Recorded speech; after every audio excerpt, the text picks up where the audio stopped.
Hey guys, lightningrafh here, and today we're back with another fairy tale video. Today's fairy tale video is going to be actually a fairy tale theory on Acnologia's past and Acnologia's Dragon Slayer magic. So today we're going to be talking about Acnologia's family, and yeah, let's just get into it. So Acnologia's past. Now, we don't know a lot about Acnologia at the moment. We just know he has a pure hatred for dragons, and he went and he killed all the dragons that he can find and bathed in their blood. Now, I believe that in his past, his family slash friends, maybe he was an orphan at the time, had actually been killed by dragons. And so he decided to take an alternate route from Zeref. You know how Naruto and Sasuke, they both had their families killed. They had no one that could actually relate to them. Well, Sasuke went to a route of vengeance. Naruto decided to try and be friendly with the world, try and build up his reputation and become the Hokage, and prove to everyone that he will not be discriminated like this and be friends with everyone. So we can see that there's two alternate routes, Zeref's and Acnologia, one filled with hatred and vengeance, while the other one is filled with love, as Zeref decided he was going to try and revive his brother Natsu, and he didn't still have that pain and anger against dragons all along. So later on down the line, I believe he could have had a relationship with Anna Heartfilia after his family got killed, or his friends, the orphans. Or maybe she was a family friend of his and they started growing a loving relationship beforehand. And this could be one of the motives for her wanting to stop Acnologia from their previous experience of them being together or being friends, maybe going up to a relationship, a loving relationship where they both loved each other. Because honestly, it's very hard to understand how Acnologia and Anna kind of relate together, and it's the same thing, Anna and Zeref, how they knew each other, how they came up with like getting the Eclipse Gate, because I don't understand how you could just somebody would just randomly appear and be like, yo, I'm gonna go and stop this dude. Yeah, I know he had been killing a bunch of dragons, but I believe there should have been like an ulterior motive, because Acnologia, he wasn't killing any humans. He was basically just ridding himself from dragons. So I believe that they had something. Anna had kind of like a relationship with him beforehand, and it kind of made her decide that she needs to stop him because he's going too far. He's going overboard.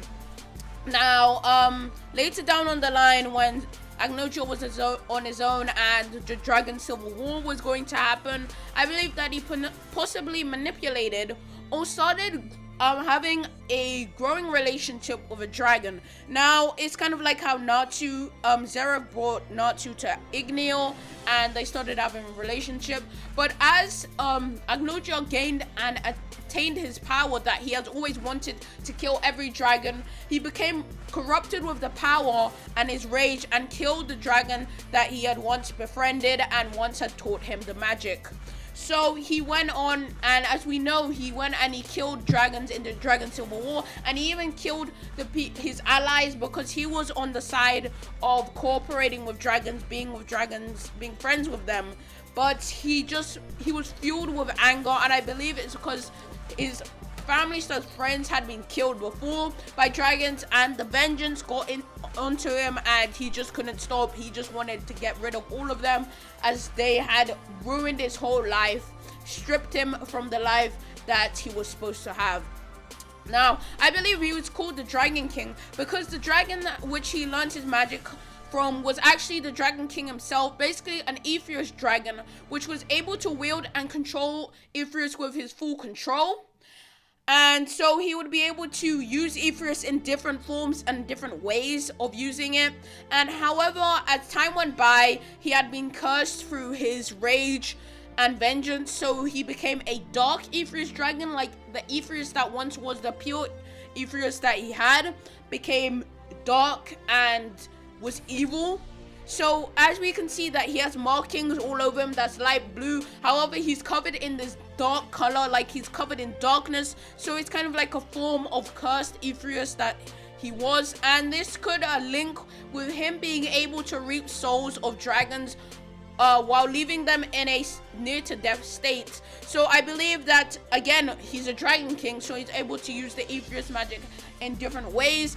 Or he could be a death dragon slayer, a dragon slayer that can take souls from different dragons and be able to take the souls of other dragons and increase his power with it, like absorb the power of their souls and make him become even stronger. But anyway, guys, thank you so much for watching this video. This video was just a theory about Acnologia, who he once was and his power now.